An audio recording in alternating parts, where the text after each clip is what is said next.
Okay, so Otofu released a video a couple days ago talking about a trend he sees in the most recent killer designs. Scott Junn made a response video as well talking about that issue from his point of view and what might be the cause of this trend in killer design and a few suggestions on what could be done. While the issue doesn't bother me much as a Hag player, I think it's important to continue this conversation since they're right. But like many other problems of the game, the Hold W meta and the killers that make it popular are symptoms of the actual problem.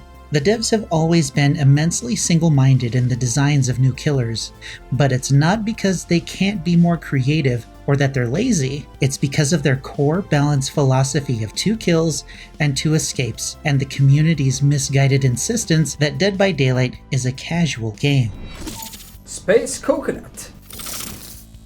The biggest flaw in both of their videos is that they're solely focusing on the fun they have in matches and their own definition of fun. This isn't wrong, and there are some videos where I do this as well, but it's important to let go of your own desires to some degree and look at the bigger picture. In order to focus on the main point of this video, I'm going to give some quick statements about various other smaller points. I won't be elaborating on them because this video would become stupidly long.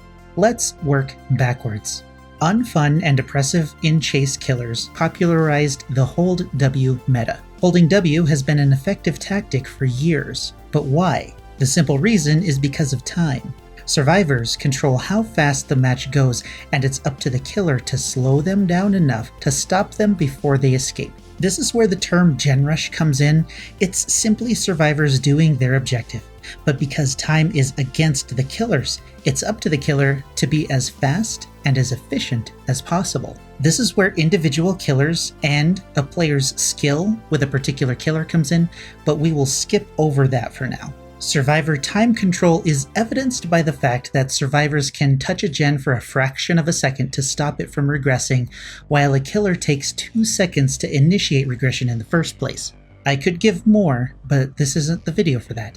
So, if survivors control the flow of the match, killers need to disrupt that flow to be effective. This is where perks come in to fix and mess everything up, but we're going to skip over those also.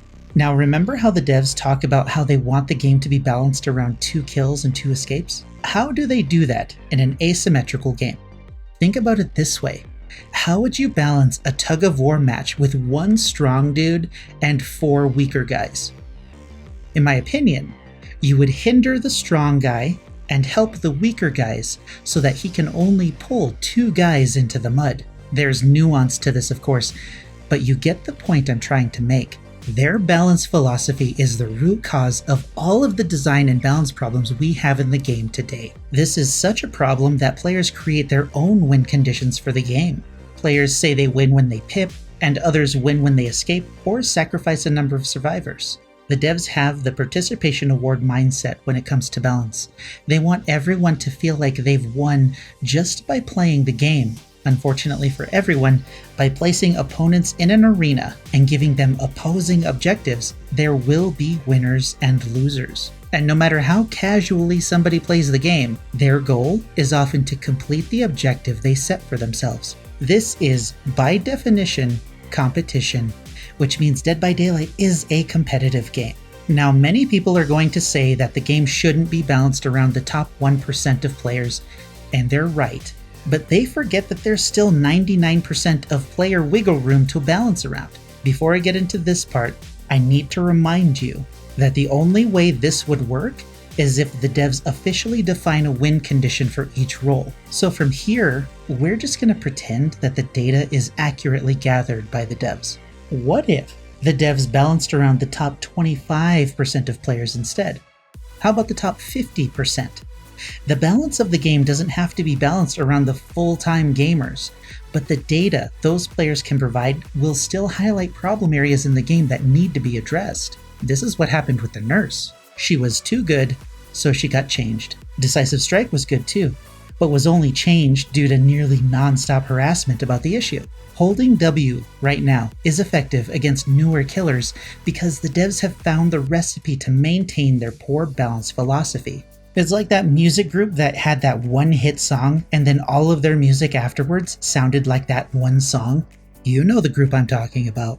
Players like Tofu and Scott relish the chase and have little fun dealing with killers that were built to do well in a chase.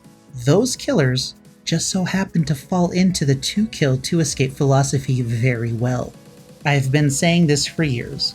The devs need to define the win condition for killers and survivors in Dead by Daylight and start balancing around that win condition instead of handing out participation awards. But with all of this boycott stuff going on, while more and more streamers voice their thoughts and opinions on the state of the game, I honestly think it's only a matter of time until the devs crawl out from under their rocks made of money to talk with us again about the state of the game and their plans to improve it. After all, they once said that Dead by Daylight is our game just as much as theirs. I think early on in the project, we embraced the fact that it stopped being our game. It became our game with a capital O. The players own a part of this as much as we do. It's about time we remind them about that. Let me know what you think in the comments below and do the YouTube things because the noise we're making is starting to get louder. I'm Space Coconut, and you're welcome.